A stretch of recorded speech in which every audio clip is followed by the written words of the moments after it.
सहनाववतु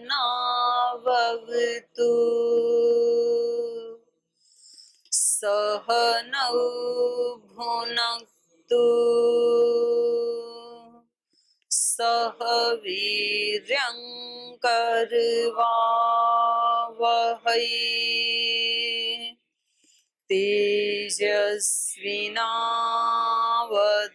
तेजस्विनावधीतमस्तु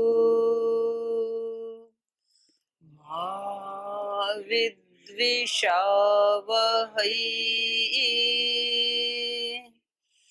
ॐ व्रतानां व्रतपते व्रतं चरिष्यामि तच्छकीयं तन्मेराध्यताम्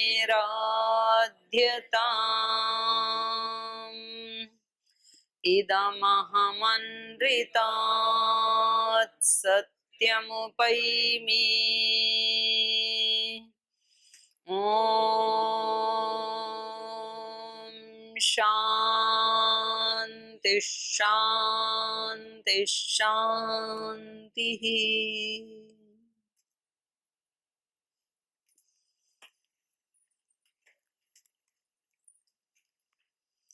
अभी तक जो हमने सुख की खोज के बारे में पढ़ा, सुख कैसे मिलेगा, तो आप में से कौन बताएंगे एक बार पीछे का पूरा, जहां से हमने शुरुआत की 4-5 बिंदु इन्होंने बताए, तो आप में से कौन बताएगा पीछे का पूरा? दीदी जी, सुख की खोज में सबसे पहले बताया गया कि शब्द पे, उसके बाद से फिर वाणी के लिए, वाणी के उपासना करने के लिए बताया गया, फिर वाणी से मन की उपासना के लिए, फिर मन की उपासना से फिर संकल्प, वो भी संकल्प हो तो शिव संकल्प हो, और फिर उसके बाद से चित्त का बताया गया है, चित्त का, फिर ध्यान का। हाँ जी, और कौन बताएगा? ठीक बताया इन्होंने, और भी थोड़ा इसको अच्छे से विस्तार से। सुख की खोज के लिए क्या करें? सुख चाहिए हमें, क्या करें? शब्द ज्ञान, सबसे शुरुआत वहां से करनी है ना, मंत्र से। क्योंकि मंत्र जो है वो क्या है, वो क्रिया में प्रेरित करते हैं, और क्रिया हम सब करते हैं, तो जो काम हम रोज करते हैं वहीं से तो शुरू करेंगे। मेरे को अभी फेज 1 जाना है, तो कहां से शुरू करूं? फेज 1 पहुंचने के लिए कहां से शुरू करूं? यहीं से, मतलब जहां बैठी हूं यहां से, वहां से भी शुरू नहीं होगा, उस कोने से भी, जिस कोने में मैं बैठी हूं यहां से यात्रा शुरू होगी। तो व्यक्ति को सुख चाहिए तो वो उसके लिए कुछ प्रयास उसको करना है, तो कहां से शुरू करे? जहां वो खड़ा है वहां से। खड़े वहां हैं कि हमें सुबह से शाम तक ये हमारी दिनचर्या है, हमें ये करना है, यहाँ खड़े हैं हम। किसी को सुबह उठ के नाश्ता बनाना है बच्चों के लिए, किसी को योगाभ्यास करना है, किसी को मंदिर जाना है, किसी को अपनी माला का जाप करना है, किसी को रामायण का पाठ करना है। सबके अलग अलग है। किसी को किसान है तो खेत में जाना है, तो सबकी दिनचर्याएं अलग अलग बनी हुई हैं। तो शुरुआत कहाँ से करें? जो जो हमारी सेट दिनचर्या है, जो जो कर्म हमें, जिसको हम टाल नहीं सकते, छोड़ नहीं सकते, जिनको हमें करना ही होता है रोजाना, तो सबसे पहले उन कर्मों को हमें उपासना बनाना है। उन कर्मों को ऐसी क्रिया बनाना है कि उनको करते हुए हम सुख ले लें। बाद में सुख देंगे, वो पेंडिंग नहीं छोड़ना, सुख को करते हुए ही हमें सुख मिल जाए। तो अब उनको ऐसा बनाए कैसे? ये तो बड़ी अच्छी बात हो जाए अगर उनको करते करते ही आनंद आ जाए। तो वह तो हम कभी जीवन में 1-2 बार बोलते हैं ऐसे तो, कि जी आज तो ये काम करके आनंद आ गया, बस आज तो योग करके आनंद आ गया। ऐसे तो कभी कभार बोलते हैं, रोज नहीं बोलते ना। रोजाना तो कभी तो ऐसे भी होता है कि बोर हो गई, टाइम पूरा करना ही मुश्किल हो गया, क्योंकि बारिश आ गई, क्योंकि मच्छरों ने काट लिया, क्योंकि नींद आ रही थी, क्योंकि नीचे से जमीन गीली थी। कुछ ना कुछ तो फिर हम बहाना लगा ही देते हैं, लेकिन हर बार ऐसे नहीं होता है कि आनंद आ गया ये काम करके। तो ये तो बहुत ही अच्छा है अगर ऐसा हो जाए कि हर व्यक्ति को अपना ही काम करते हुए अगर उसको आनंद आ जाए, तो करें कैसे, वो आनंद आए कैसे, क्या करें, बोलो। हाँ, वाणी की उपासना करें, क्योंकि कर्मों में वही आता है जो हम वाणी से बोलते हैं। वाणी की उपासना करें तो बहुत सुखी हो जाएंगे। वाणी की उपासना कर तो ले, वाणी को तो आदत ऐसी बनी हुई है, उसको ठीक करें कैसे। वाणी हमेशा मीठा बोलती तो नहीं है, हमेशा सत्य बोलती तो नहीं है। बोले तो बहुत अच्छी बात है, बोलती तो नहीं है ना, लेकिन सत्य नहीं बोलती है, हितकारी नहीं बोलती है, हमेशा मीठा नहीं बोलती है, कभी कभी बोलती है। तो क्या करें, क्योंकि वाणी में वही आता है जो मन में चल रहा होता है। तो वाणी को ठीक करना है तो मन की उपासना करनी पड़ेगी, मन को ठीक करना पड़ेगा।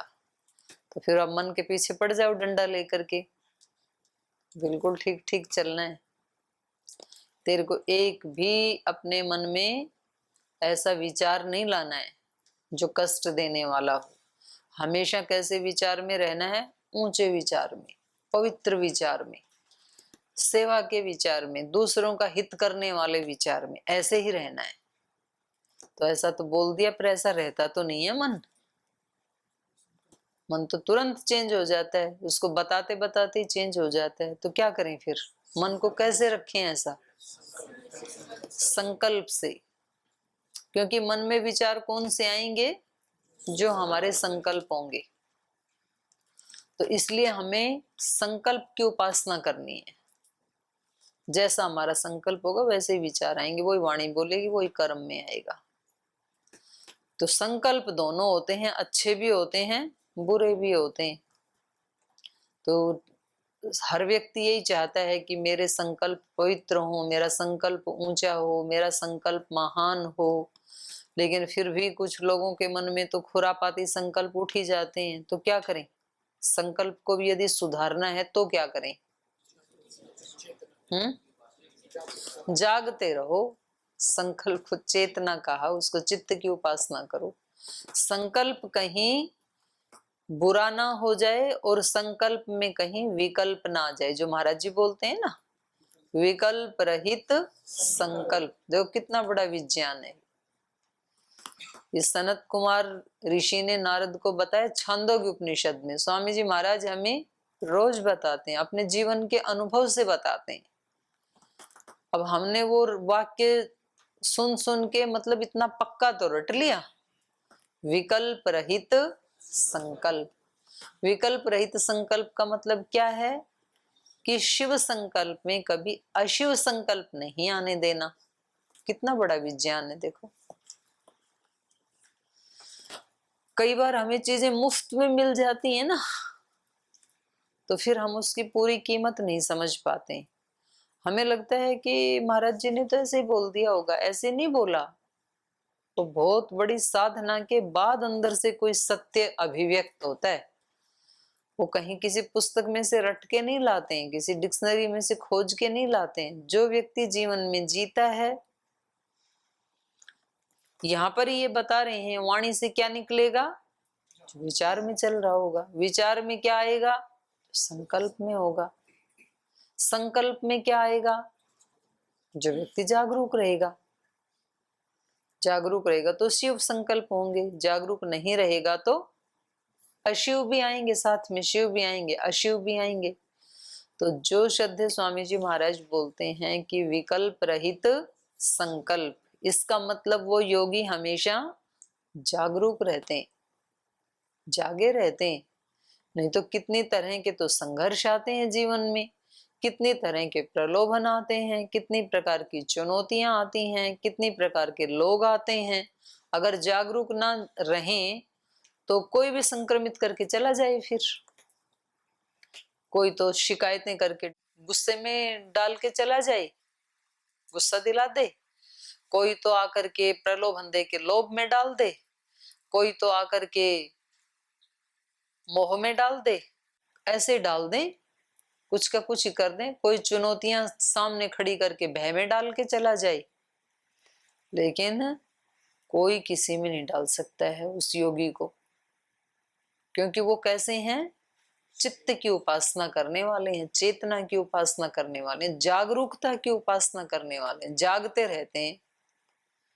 तो अगर हमें अपने संकल्प को भी विकल्प रहित बनाना है, केवल शिव ही बना रहे संकल्प हमारा, तो इसके लिए क्या बताया उपाय इन्होंने, चित्तम उपास्व, चित्त की उपासना करो, जागते रहो, सो मत।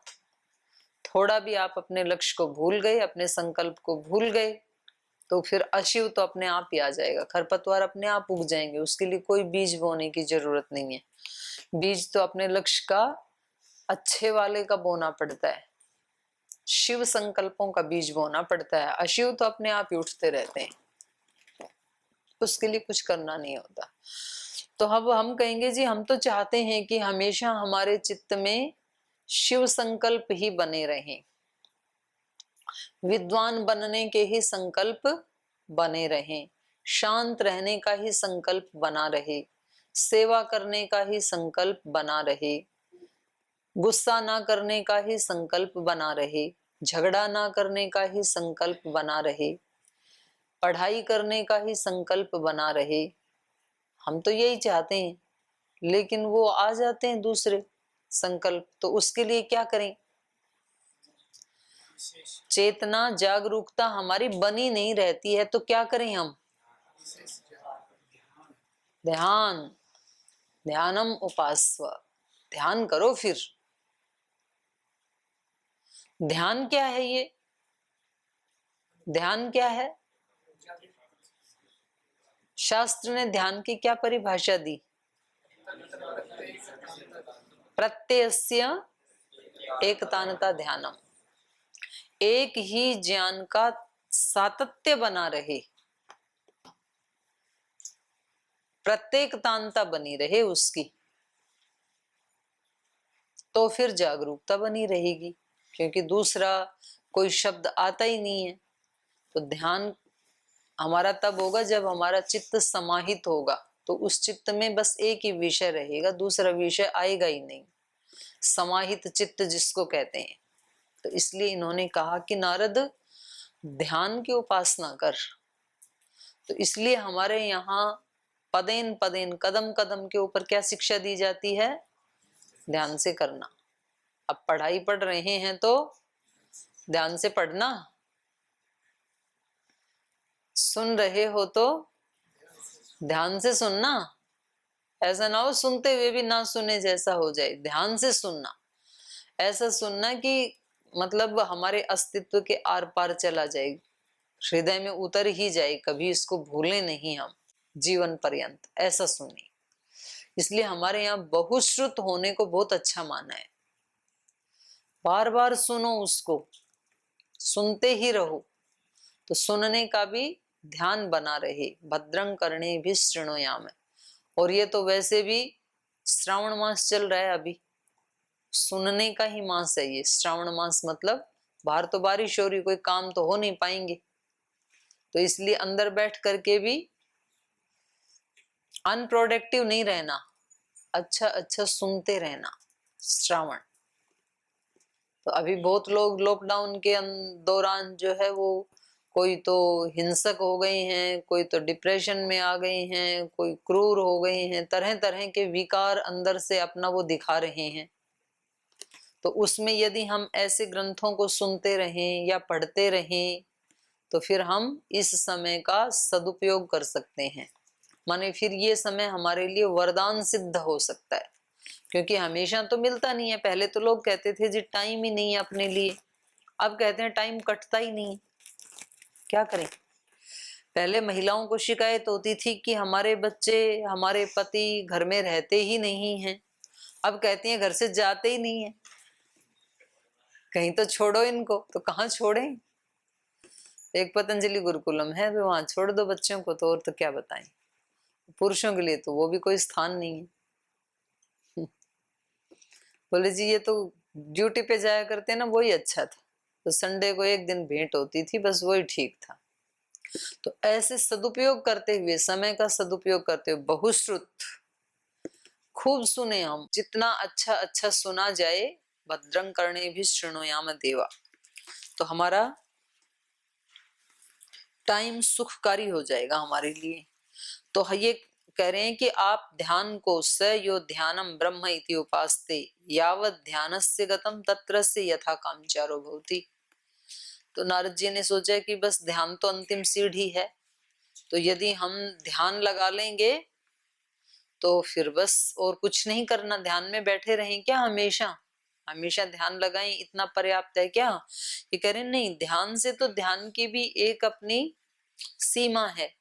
ध्यान की सीमा है मतलब ध्यान में ही हमें चीजों के ठीक ठीक स्वरूप का ज्ञान होता है, समाधि से पहले वाली जो अवस्था है। और जो पंचकोश में इसका नंबर आता है तीसरे वाला कोश। तीसरे वाला कोश कौन सा है? पहला अन्नमय, दूसरा प्राणमय, तीसरा मनोमय। तो ये ध्यान वाला जो ये मनोमय कोश है, और ये बीच में है दोनों के, उस दिन भी बताया था ना। उधर है इसके विज्ञान और आनंद, इधर है इसके प्राण और अन्नमय, ये बीच में है। तो मन को अगर पार कर लिया, मन अतीत हो गए, तो फिर विज्ञान से परिचय हो जाएगा हमारा, समाधि लग जाएगी, फिर निर्बीज समाधि लग जाएगी। और मन के इधर इस वाली साइड में आ गए तो फिर प्राण की सारी डिमांड, और फिर स्थूल शरीर, फिर इधर चल पड़ेगी यात्रा संसार की तरफ। उधर जाएंगे तो भगवान मिलेंगे, इधर आएंगे तो संसार मिलेंगे। उधर जाएंगे तो अमृतत्व मिलेगा, इधर आएंगे तो मृत्यु मिलेगी। बीच में है मन। अब मन को किधर गति करवानी है, किधर चलाना है, उधर चलाना है, इधर चलाना है, ये इसके वश में है। ये इसके ऊपर डिपेंड करता है, इस आत्मा के ऊपर। तो मन को जिसने समझ लिया और फिर मन को उधर मोड़ दिया, यात्रा इसका मुंह उधर कर दिया मन का, क्योंकि मन बहुत बड़ी शक्ति है। मन के लिए उदाहरण देते हैं वो शैतान का। तो मैंने कई बार सुना है ना कि कोई व्यक्ति किसी शैतान को पकड़ के लाया, राक्षस को पकड़ के लाया, तो वो कहे कि मेरे को या तो काम बताओ और नहीं तो मैं आपको खाऊंगा। काम बताओ, काम नहीं तो कर दूंगा आपका ही काम तमाम। अब वो कई सारे उसने काम बताए कि झाड़ू लगाओ, पोछा लगाओ, कपड़े धो, बर्तन साफ करो, वो तो फटाफट कर डाले, क्योंकि उसमें शक्ति कितनी है दानव में। तो फिर आकर के वही बोले, काम बताओ, काम नहीं तो कर दूंगा तेरा ही काम तमाम। अब वो भयभीत हो गया, ये भगवान ये मैं क्या पकड़ के लाया, सारे काम तो इसने मैंने करवा लिया, वो क्या बताऊं इसको। तो वो कहे कि नहीं बताओगे तो आपकी गर्दन दबाऊंगा फिर। तो उसके कोई बुद्धिमान मित्र थे, उनसे पूछा उन्होंने कि क्या करूं, ये तो बला पड़ गई, लाया तो था काम के लिए। तो बोले इसको एक काम करो, एक ना वहां आंगन में वो डंडा गाड़ दो, हैं, हाँ खंबा स्तंभ बना दो, इसको बोलो ऊपर चढ़ो नीचे उतरो, फिर ऊपर चढ़ो फिर नीचे उतरो, इसी में लगे रहो तो लगा रहेगा, और जब आपको काम करवाना हो तब काम करवा देना। तो ऐसे ये मन हमारा ऐसा ही है, या तो इसको लगा के रखो किसी काम में, नहीं लगाओगे तो ये आपका काम तमाम करेगा। तो इसको उधर लगा दो कि आप खोज करते रहो, विज्ञानमय कोश की करो, आनंदमय कोश की करो, आप लगे ही रहो, लगे ही रहो, घूमते फिरते भी उसी का चिंतन मनन करते रहो। जब ऐसे बैठते हो तब भी उसी का चिंतन मनन करो, जब पढ़ रहे हैं तब भी उसके माध्यम से वहीं पहुंचो, आप उधर चलते ही रहो और मेरे को नई नई उपलब्धियां रोजाना बताया करो, ऐसे मन को आदेश दे दो, तो फिर मन उसमें लग जाएगा। और इसको सोते समय भी वही आदेश देना, ताकि वो उसके और गहराई तक चला जाए, सबकॉन्शियस माइंड तक चला जाए। मन बहुत ही विचित्र शक्ति है। मनुष्य का पूरा जीवन और अनेक जीवन, पिछला भी जीवन, अगले भी जीवन, सबके सब किसके ऊपर निर्भर करते हैं? मन के ऊपर। कोई व्यक्ति कितना महान होगा, कोई व्यक्ति कितना बलवान होगा, कोई व्यक्ति कितना धनवान होगा, कोई व्यक्ति कितना सौभाग्यवान होगा, सब किसके ऊपर निर्भर करता है? मन के ऊपर। मन ही देवता, मन ही ईश्वर, मन से बड़ा ना कोई। ये मन की प्रशंसा के लिए किसी कवि के मुख से निकली हुई पंक्तियां हैं ये। और मन उजियारा जब जब फैले, जग उजियारा हो। जितना जितना ये मन पवित्र होता जाता है, उतना उतना जग भी सुखदायी लगने लगता है। और जितना जितना मन के ऊपर हम काबू कर लेते हैं, उतने उतने हम बलवान बन जाते हैं। और जितना जितना मन हमें काबू में कर लेता है, उतने उतने हम निर्बल बन जाते हैं। निर्बल आदमी वो नहीं है कि जिसका वेट कम है। निर्बल आदमी वो है जो अपने मन के पीछे खींचा खींचा चला जाता है। वो बिल्कुल कमजोर आदमी है, कायर आदमी है। और बलवान वो नहीं है जिसके अंदर 1 क्विंटल वजन है। बलवान वो है जो अपने मन को रोक लेता है। ये सबसे बड़ा बल है। तो ये मन का बहुत विराट क्षेत्र है, क्योंकि ये बीच में है। अन्नमय बहुत छोटा है, प्राणमय उससे थोड़ा बड़ा है, मगर मनोमय बहुत विशाल है। पूरा जीवन ही उसके ऊपर डिपेंड करता है। वेट कम हो तो भी चलेगा, मन यदि स्ट्रोंग है तो। ज्यादा हो तो भी चलेगा। व्यक्ति काला है, गोरा है, छोटा है, लंबा है, सब चलेगा। मन लेकिन मजबूत होना चाहिए, मन बलवान होना चाहिए, मन पवित्र होना चाहिए, मन बिल्कुल ठीक ठीक निर्णय करने वाला होना चाहिए, मन विकल्प रहित संकल्प वाला होना चाहिए। इन्होंने कहा कि आप ध्यान की उपासना करो। ध्यान के दर्शन ये सबकॉन्शियस माइंड की स्थिति है। ध्यान घटित होता है जब व्यक्ति मन के पार, माने कॉन्शियस माइंड के पार सबकॉन्शियस माइंड में प्रवेश कर जाता है। वो ध्यान की स्थिति घटित होती है। तो इन्होंने कहा कि ध्यान का मतलब है यहाँ पर कंसंट्रेशन, समाहितता, चित्त समाहित हो गया। तो जिसको हम कहते हैं प्रत्याहार और धारणा। प्रत्याहार और धारणा के बाद ही तो ध्यान घटित होता है। तो ध्यान में क्या होता है? कंसंट्रेशन, एकाग्रता। मन उधर इधर जाता ही नहीं, एक विषय के ऊपर लगा हुआ है। तो एक विषय का तो वो फिर पूरा पूरा वो निकाल के लाएगा, जानकारी पाताल तक जाएगा। कोई ड्रिल मशीन लगी है, जैसे यहाँ लगाई है ना गुरुकुल के बाहर पानी के लिए खेत में, तो वो उसकी शक्ति इधर उधर नहीं जाती है, एक ही जगह जाती जा रही है जमीन में। तो नीचे से पानी लाएगी वो। और वो ही शक्ति अगर थोड़ा थोड़े खड्डे पूरे खेत में खोद डालते तो पानी तो आएगा नहीं। और उसका काम तो उसने उतना ही किया। तो ये कंसंट्रेट करके जब व्यक्ति काम करता है तो उसी क्रिया से उसको एक हीरा मोती निकल के आता है, वो मिल जाता है उसको। उसने खाना बनाया, खाना क्या बनाया? खाना बनाने में आनंद आ गया, क्योंकि खाना कैसे बनाया? समाहित चित्त होकर के, ध्यान से बनाया, अपने आप को कंसंट्रेट करके बनाया। तो खाना तो बना ही, लेकिन खाने के साथ साथ आनंद भी एकत्रित हो गया। पाठ पढ़ा यहाँ बैठ करके, तो पाठ तो पढ़ा ही, लेकिन पाठ के साथ साथ आनंद भी आ गया। ये कब होगा? जब व्यक्ति का चित्त एकाग्र हो, कंसंट्रेट हो। व्यक्ति खेत में या दुकान में काम तो करेगा, उससे उसकी रोजी रोटी तो चलेगी, लेकिन उसके साथ साथ यदि उसने दुकान के ऊपर या खेत के अंदर ध्यान से काम किया, कंसंट्रेट होकर के किया, तो वो ही ध्यान उसकी पूजा भी बन जाएगा, भक्ति भी बन जाएगा। तो आनंद भी बढ़ाएगा, उसका काम तो होगा ही, लेकिन साथ साथ अंदर का आनंद भी बढ़ेगा। और यदि उसने कंसंट्रेट होके नहीं किया, ध्यान से नहीं किया, तो क्रिया तो जरूर हो जाएगी, लेकिन अंदर से खाली हो जाएगा, अंदर से डिप्रेशन में चला जाएगा फिर। और ऐसा ही व्यक्ति अपराध की तरफ कदम बढ़ाता है। इस संसार में जितने भी अपराध हो रहे हैं ना, ये सब कौन मनुष्य हैं, कौन आत्माएं हैं? ये जिनका मन कंसंट्रेट नहीं है, जिनका मन प्रसन्न नहीं है, तो अपनी प्रसन्नता के लिए कुछ उल्टा पलटा करते हैं वो। अगर उनका मन शांत हो, प्रसन्न हो, कंसंट्रेट हो, तो एक भी अपराध नहीं होगा, उधर कदम ही नहीं बढ़ाएगा, क्योंकि इसको पता है इसका परिणाम बहुत दुखदाई है। वो आने वाला है। तो ध्यान से व्यक्ति जब काम करेगा हर काम, तो काम तो होगा ही, लेकिन काम के साथ साथ उसको आनंद भी आएगा। और जब आनंद आ रहा है अपने कर्तव्य कर्म में, तब अपराध की तरफ व्यक्ति कदम नहीं बढ़ाएगा।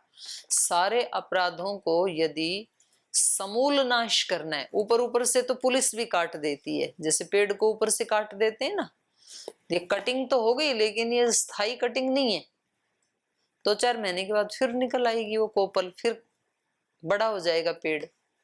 अगर समूल नाश करना है, नीचे से ही हटाना है, तो इन सारी समस्याओं को, सारी कुरीतियों को, सारे अपराधों को, सारी दुष्टताओं को यदि समूल नाश करना है, समूल रूप से नष्ट करना है अपने जीवन से, और हमारे जीवन से ही समाज में आती हैं, समाज से, राष्ट्र से, तो फिर अध्यात्म का ही रास्ता है और कोई रास्ता नहीं। इसलिए यहाँ भी हम स्वामी जी के वचनों को एक ऋषि के वाक्य की तरह से देख सकते हैं, क्योंकि महाराज जी का मिशन क्या है? स्पिरिचुअल भारत और स्पिरिचुअल वर्ल्ड, आध्यात्मिक भारत, आध्यात्मिक विश्व, और कोई भी रास्ता ही नहीं है। नान्या पंथा विद्यते अनाय।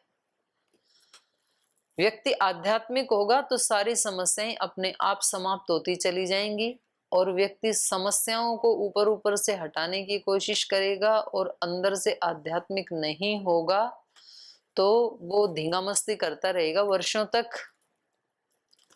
हटेंगे नहीं समस्याएं।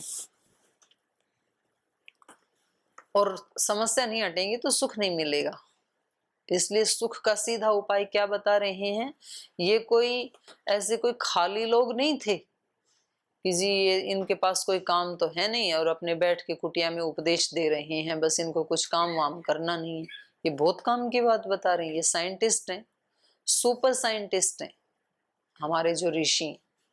ये उन कामों को ही करने का तरीका बता रहे हैं, उन कामों को करते हुए आनंद कैसे मिले। क्योंकि अंततोगत्वा व्यक्ति कोई भी क्रिया करता है, छोटी या बड़ी, उस क्रिया के पीछे उद्देश्य तो सुख पाना ही होता है।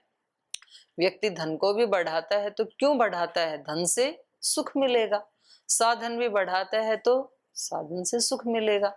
व्यक्ति पढ़ाई करता है, डिग्रियां लेता है, कंपटीशन पास करता है, तो क्यों करता है? क्योंकि उसके करने से सुख मिलेगा। है तो अंततोगत्वा सुख की ही खोज में। और सुख कहाँ मिलेगा? अध्यात्म में, योग में। जब व्यक्ति योगी होगा, जब व्यक्ति आध्यात्मिक होगा, तो उसको सुख मिलेगा। और इसमें एक और भी इंटरेस्टिंग बात यह है कि उस चरम लक्ष्य पे पहुंच के तो शाश्वत सुख मिलेगा ही मिलेगा, इसके चलते हुए भी सुख मिलेगा। कुछ ऐसे फर्जी लोगों ने अध्यात्म का इतना दुष्प्रचार कर दिया कि इस रास्ते में तो दुख ही दुख है। दुख ही दुख नहीं है, इसको तो करते हुए भी सुख ही सुख मिलते हैं। व्यक्ति, आप यहाँ इस कक्षा में बैठे हैं, आपके चित्त कितने शांत हैं? कोई भय है किसी को कि किधर से आके कोई क्या दबोच देगा, क्या कर देगा? इस तरह कोई बेचैनी है चित्त में? बिल्कुल नहीं है, शांत होके बैठे हैं। ये कितनी बड़ी उपलब्धि है। और कोई गलत काम व्यक्ति करता है तो उसका चित्त कैसे रहता है? हमेशा भयभीत, ये कर तो रहा हूं और पता नहीं उधर से कोई आके देख लेगा तो उसको करते हुए भी शांति नहीं मिलती है। इस मार्ग में साधना के बाद तो शांति मिलती है, साधना करते हुए भी शांति मिलती है, सुख मिलता है एक। वो सुख बाहर नहीं मिल सकता है। उसको करते हुए भी बेचैनी, करने के बाद भी बेचैनी। परिणाम ताप संस्कार दुखई गुण वृत्ति विरोधाच दुखमेव सर्वम विवेकेन। सब कुछ दुख, करते हुए भी दुख, भोगते हुए भी दुख, भोगने के बाद भी दुख, दुख ही दुख। योग में करने से पहले भी सुख, संकल्प लिया है अभी किया नहीं है, करने से पहले भी सुख, करते हुए भी सुख, परिणाम में भी सुख, सुख ही सुख। सुखम एव सर्वम विवेकिनः आध्यात्मिक मार्गे। तो अध्यात्म में सब कुछ सुख ही सुख है, उसमें सब कुछ दुख ही दुख है। तो इसलिए ये बता रहे हैं नारद, आपको यदि सुख चाहिए तो ध्यान को ही ब्रह्म समझ लो। ब्रह्म की खोज किसी मनुष्य के रूप में मत करो कि आएंगे एक पीली सी वो धोती बांध के आएंगे, फिर उसमें एक हाथ में बांसुरी होगी, बहुत सारी हार मालाएं पहन रखी होंगी, जेवर पहन रखे होंगे, फिर एक मुकुट लगा रखा होगा, उसमें एक मोर का पंख होगा, शंख चक्र होगा हाथ में, और वो एकदम से ऐसे हमारे सामने प्रकट हो जाएंगे। उस दिन हम धन्य हो जाएंगे। उस ब्रह्म की खोज मत करो, तो सीरियल वाले ब्रह्म हैं जो टीवी वालों ने बना दिए। ब्रह्म की खोज करनी है तो कहाँ करें? एक एक वस्तु में। ये सब ब्रह्म का ही सगुण साकार रूप है। जहां जहां ये सारी मूर्तियां बैठी है, ब्रह्म का ही सगुण साकार रूप है। जो भी कर्म करें हम उसको क्या करें? ब्रह्म समझ करके। ध्यान को भी इसलिए ये ब्रह्म का दर्शन भी करवा रहे हैं, टेक्निक भी बता रहे हैं। स्वामी जी महाराज भी यही बताते हैं हमें